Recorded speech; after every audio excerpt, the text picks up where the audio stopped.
В столице Коми стартует общественный пилотный проект «Земский тренер Сыктывкара». Исходя из названия, понятно, что он связан со спортом. А вот каким образом будет реализовываться этот проект, нам расскажет Эдуард Фатыхов, президент Федерации бокса Сыктывкара. Эдуард, здравствуйте. Здравствуйте. Вот расскажите, о чем этот проект и почему Сыктывкар?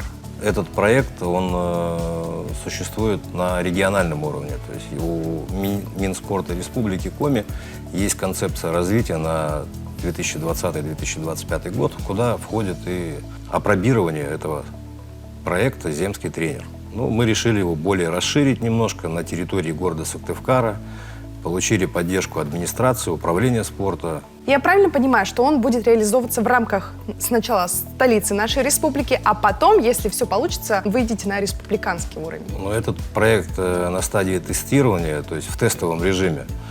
Сейчас мы собираем информацию, будем понимать, кто может принять в этом участие, кто готов в этом участвовать.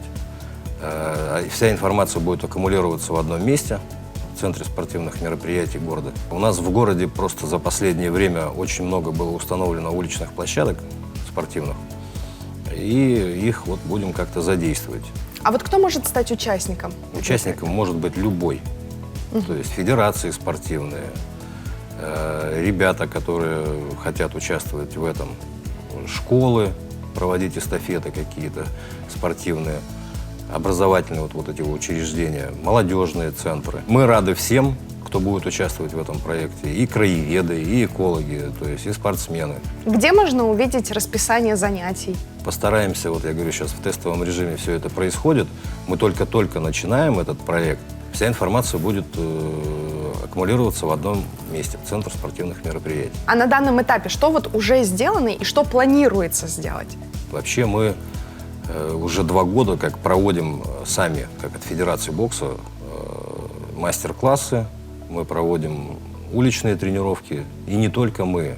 Просто сейчас в условиях карантина это было видно, что люди, многие тренера вышли на улицу да. И проводили свои тренировки на улице, то есть показали, что они могут. Наша основная идея и задача, конечно, это выявить талантливых ребят для того, чтобы появились новые чемпионы. В дальнейшем какие планы? Постараться как-то все-таки привлечь побольше тех, кому это интересно, и в то же время с мотивацией для тренеров, чтобы это было. Я желаю вам удачи, чтобы проект реализовался успешно и вышел на республиканский уровень. Спасибо.